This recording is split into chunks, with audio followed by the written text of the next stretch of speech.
This story appears in the March 12, 2018, issue of Sports Illustrated. Subscribe to the magazine here.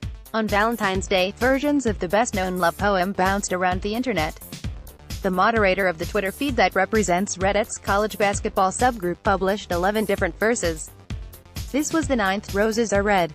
This joke has become lame. Just like Virginia.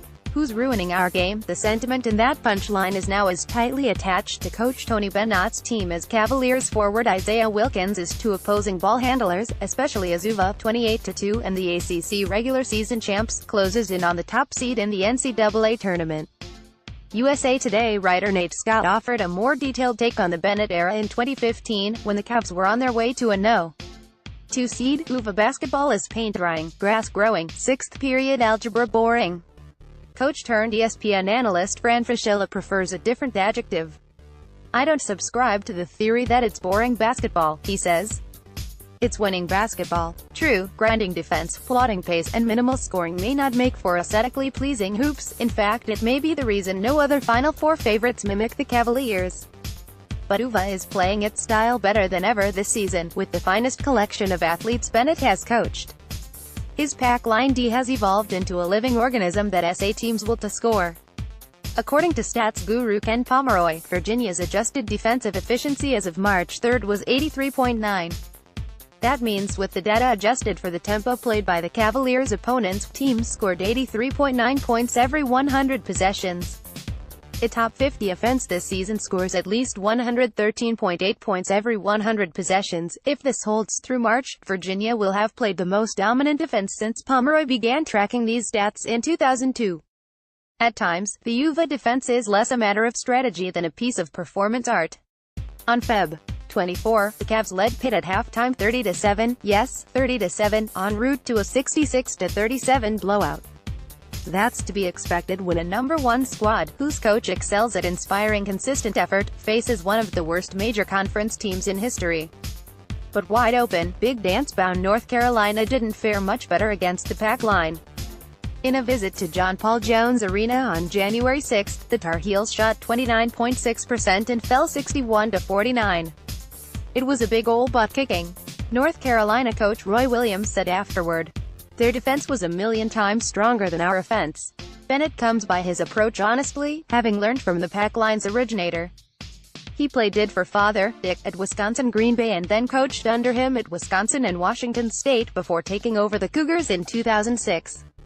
He came to Charlottesville 3 years later, when Bennett yells to guard Kyle Guy to flash on a ball handler at the top of the key. He's just echoing what his dad hollered at him. Imagine drawing an arc on the court about 16 feet from the basket. The three-point line is 20 feet 9 inches out. That is the pack line. When the ball is outside the line, the player guarding the ball handler sprints to the perimeter, getting so close that he can guess what the guy ate for his pre-game meal.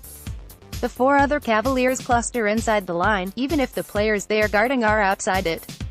If, for example, the opposing point guard passes to a wing beyond the pack line, the defender on the point guard will drop within the line and the one guarding the wing will sprint out. If the ball is dumped inside, several Virginia players collapse on the recipient of the pass, often resulting in a turnover, a deflected pass or an ugly shot. The pack line is based on common sense, not reliant on tricks or secrets. Funnel the action toward your help and you'll probably force a contested shot. Even though it is nominally a man-to-man scheme, each player must guard the individual while still defending the whole.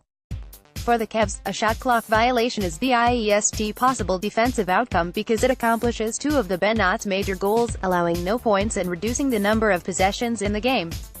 It's a physically and mentally grueling style to play, but it takes an even greater toll on opponents. Before Virginia beat Duke 65-63 on Jan. 27 at Cameron Indoor Stadium, Blue Devils guard Grayson Allen said that because the Cavs are so quick to recover, it often looks like all 5 players are guarding the ball. Virginia coaches study stats both advanced and primitive, but when it comes to lockdown defense, they ultimately define it the way former Supreme Court Justice Potter Stewart defined obscenity: they know it when they see it. Did the ball handler get harassed? Were the helpers in the correct positions? Did the opponent settle for the most difficult shot possible? This is why Bennett might praise the defense of a made shot or rip the defense of a missed one. The standard is the standard, and if the Cavaliers meet it, they'll probably win. Playing alongside David Wingate with the Charlotte Hornets from 1992-93 through 94-95, Bennett, a 6-foot point guard, learned that a defender can do his job perfectly and still give up buckets. "I saw him play some of the best defense on Michael Jordan in a game," Bennett says. "And Michael Jordan would just lean back a little more and bang. He made shots that could not have been defended any better." The good news for the Cavs is that they'll never have to face his airness. Still, their opponents will come up with some difficult baskets.